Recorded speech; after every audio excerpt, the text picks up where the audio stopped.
আপনাদের প্রত্যেককে ওয়েলকাম বাংলার খবর অফিসিয়াল ইউটিউব চ্যানেলে।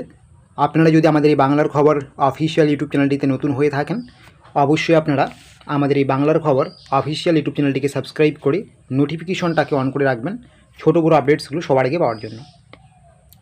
অন স্ক্রিন কী বলা হয়েছে দেখতেই পাচ্ছেন।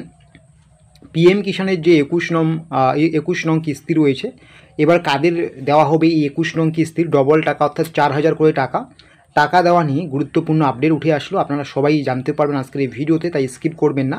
কাদের দেওয়া হবে না পিএম কিষাণের 21 নং কিস্তির টাকা সেটাও কিন্তু আপনারা জানতে পারবেন। তো অন স্ক্রিন আপনাদের আমরা সমস্ত কিছু বোঝাচ্ছি, এবং অবশ্যই আপনারা আপনাদের যে হোয়াটসঅ্যাপ গ্রুপ রয়েছে সেই হোয়াটসঅ্যাপ গ্রুপে যুক্ত হয়ে যাবেন। ভিডিও ডেসক্রিপশন বক্সে আমরা লিঙ্ক দিয়ে দিয়েছি। কী বলা হয়েছে, পিএম কিষাণ একটি কৃষক বান্ধব প্রকল্প যা যোগ্য কৃষকদের কৃষি ও সংশ্লিষ্ট কর্মকাণ্ডে সহায়তা করার জন্য প্রতি বছর 6000 আর্থিক সহায়তা প্রদান করা হয়, যা 3টি সমান কিস্তিতে প্রদান করা হয়। প্রত্যেক বছর 2000 করে 3টি কিস্তিতে 6000 টাকা করে দেওয়া হয়। কী বলা হয়েছে, পিএম কিষাণ প্রকল্পের কিস্তি বছরে 3বার দেওয়া হয়। এই কিস্তিগুলি এপ্রিল, জুলাই, আগস্ট, নভেম্বর এবং ডিসেম্বর মার্চের মধ্যে দেওয়া হয়, এবং প্রতি 4 মাস পর পর সুবিধাভোগীদের কৃষকদের 2000 টাকা করে দেওয়া হয়। চলতি বছরে 21 নং কিস্তির টাকা আগস্ট থেকে নভেম্বর মাসের মধ্যে টাকা দেওয়ার সময়টা, এই যে পিরিয়ডটা রয়েছে 21 নং কিস্তির টাকা, এটা কিন্তু আগস্ট টু নভেম্বরের মধ্যে চলছে বা পড়েছে। তো নভেম্বর মাস যেহেতু প্রায় আমরা মাঝখানে চলে এসেছি বা নভেম্বর মাস শেষের দিকে চলে যাচ্ছে, তো এই নভেম্বর মাসেই কিন্তু আপনাদের পিএম কিষাণ সম্মান নিধি প্রকল্পের টাকা ঢোকার একটা সম্ভাবনা আছে। যেহেতু পিরিয়ড রয়েছে আগস্ট টু নভেম্বর, খুব শীঘ্রই টাকা দেওয়া নিয়ে তারিখ ঘোষণা করবেন দেশের প্রধানমন্ত্রী নরেন্দ্র মোদী। যে কোনো জনসভা থেকে কিন্তু তিনি তারিখ ঘোষণা করবেন। তো আশা করি বুঝতে পারছেন। তো যে কোনো সময় কিন্তু দেশের প্রধানমন্ত্রী নরেন্দ্র মোদী তারিখ ঘোষণা করতে পারেন, যেহেতু নভেম্বর মাসের মধ্যেই টাকা দেওয়ার সময় চলছে। তো এটাই ছিল একটি গুরুত্বপূর্ণ টাকা দেওয়ার তারিখ বা সময়সীমা। তো দেখা যাক কবে কী দিচ্ছে না দিচ্ছে তারিখ নিয়ে আপডেট। এছাড়াও আপনারা পিএম কিষাণ সম্মান নিধি প্রকল্পের অফিসিয়াল সাইটেও কিন্তু দেখতে পারবেন কবে টাকা দেওয়া হবে না দেওয়া হবে।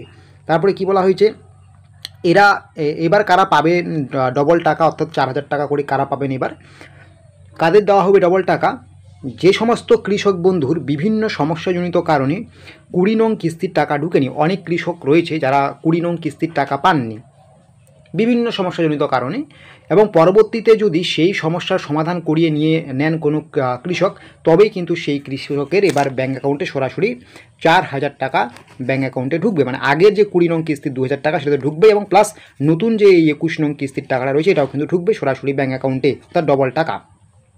আর কাদের ঢুকবে না 21 নং কিস্তির টাকা সেটাও কিন্তু আমরা আপনাদেরকে জানাচ্ছি।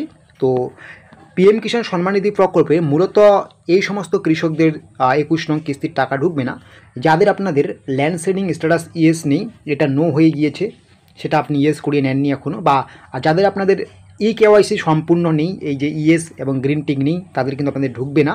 এবং আধার ব্যাঙ্ক অ্যাকাউন্ট সেভিং স্ট্যাটাস যদি ইয়েস না থাকে তাহলেও কিন্তু আপনার টাকা ঢুকবে না পিএম কিষাণ সম্মান নিধির 21 নং কিস্তির টাকা। এবং লাস্ট আপনার কবে কেওয়াইসি হয়েছে সেটাও কিন্তু আপনি এখানে দেখতে পারবেন। তো সহজ বাংলা ভাষায় বলতে গেলে 21 নং কিস্তির টাকা পেতে আপনাকে কিন্তু ল্যান্ড সেডিং স্ট্যাটাস ইয়েস থাকতে হবে, কেওয়াইসি স্ট্যাটাস ইয়েস থাকতে হবে, Aadhaar bank account saving status yes থাকতে হবে, এবং যে কেওয়াইসি সেটা সম্পূর্ণ থাকতে হবে, তবেই কিন্তু আপনি পিএম কিষাণ সম্মান নিধি প্রকল্পের 21 নং কিস্তির টাকা পাবেন। তো আশা করি বুঝতে পারছেন যাদের 21 নং কিস্তির টাকা ঢুকবে না, এই সমস্যাগুলো থাকলেই ঢুকবে না। আর কবে ঢুকবে সেটাও আমি বলেছি যে এই মাসের মধ্যে ঢুকার একটা সম্ভাবনা আছে, যে কোনো সময় কিন্তু দেশের প্রধানমন্ত্রী ডেট ঘোষণা করতে পারেন। এছাড়াও যাদের আগের কিস্তি ঢোকেনি আপনাদের কিন্তু ডবল কিস্তি ঢুকবে। তো এরকম আমার ছোটো বড় আপডেটসগুলো পাওয়ার জন্য অবশ্যই আপনারা কিন্তু আমাদের এই বাংলার খবর অফিসিয়াল ইউটিউব চ্যানেলটিকে সাবস্ক্রাইব করে নোটিফিকেশনটাকে অন করে রাখুন।